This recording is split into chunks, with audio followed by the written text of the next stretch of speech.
दोस्तों, आप देख रहे हैं टैग इंस्पायर। नमस्कार दोस्तों, आज मैं आपको एक ऐसी कहानी सुनाने जा रहा हूं जो हमें जिंदगी की महत्वपूर्ण सीख सिखाती है। ये कहानी एक मूर्तिकार की है। एक समय की बात है। एक राज्य में एक प्रतापी राजा राज करता था। एक दिन उसके दरबार में एक विदेशी आया और उसने राजा को एक सुंदर पत्थर उपहार में दिया। राजा वो पत्थर देखकर बहुत प्रसन्न हुआ। उसने उस पत्थर से भगवान विष्णु की प्रतिमा का निर्माण कर उसे राज्य के मंदिर में स्थापित करने का निर्णय लिया और प्रतिमा निर्माण का कार्य राज्य के महामंत्री को सौंप दिया।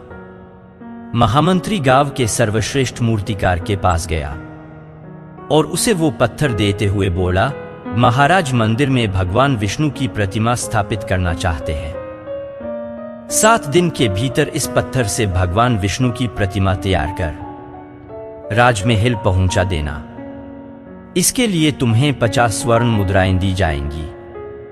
50 स्वर्ण मुद्राओं की बात सुनकर मूर्तिकार खुश हो गया और महामंत्री के जाने के उपरांत प्रतिमा का निर्माण कार्य प्रारंभ करने के उद्देश्य से अपने औजार निकाल लिए।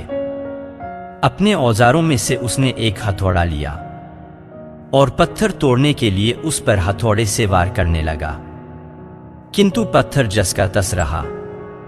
मूर्तिकार ने हथौड़े से कई बार पत्थर पर किए, किंतु पत्थर नहीं टूटा। 50 बार प्रयास करने के उपरांत मूर्तिकार ने अंतिम बार प्रयास करने के उद्देश्य से हथौड़ा उठाया, किंतु यह सोचकर हथौड़े पर प्रहार करने के पूर्व ही उसने हाथ खींच लिया कि जब 50 बार वार करने से पत्थर नहीं टूटा तो अब क्या टूटेगा।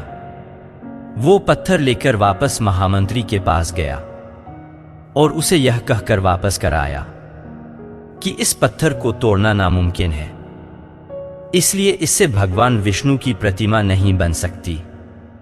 महामंत्री को राजा का आदेश हर स्थिति में पूर्ण करना था, इसलिए उसने भगवान विष्णु की प्रतिमा निर्माण करने का कार्य गांव के एक साधारण से मूर्तिकार को सौंप दिया।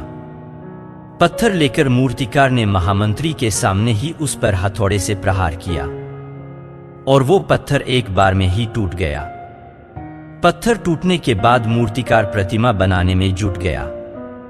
इधर महामंत्री सोचने लगा कि काश पहले मूर्तिकार ने एक अंतिम प्रयास और किया होता तो सफल हो गया होता और 50 स्वर्ण मुद्राओं का हकदार बन जाता।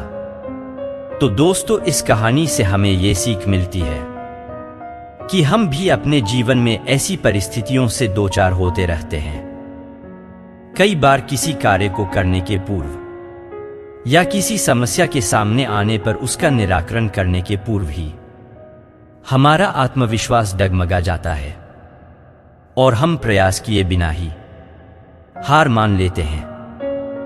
कई बार हम 1-2 प्रयास में असफलता मिलने पर आगे प्रयास करना छोड़ देते हैं, जबकि हो सकता है कि कुछ प्रयास और करने पर कार्य पूर्ण हो जाता या समस्या का समाधान हो जाता। यदि जीवन में सफलता प्राप्त करनी है तो बार बार असफल होने पर भी तब तक प्रयास करना नहीं छोड़ना चाहिए जब तक सफलता नहीं मिल जाती। क्या पता जिस प्रयास को करने के पूर्व हम हाथ खींच ले वही हमारा अंतिम प्रयास हो और उसमें हमें कामयाबी प्राप्त हो जाए। तो दोस्तों, आशा करता हूं ये कहानी आप लोगों को पसंद आई होगी, इसलिए चैनल को सब्सक्राइब करना ना भूलें और वीडियो को जरूर लाइक करें। धन्यवाद।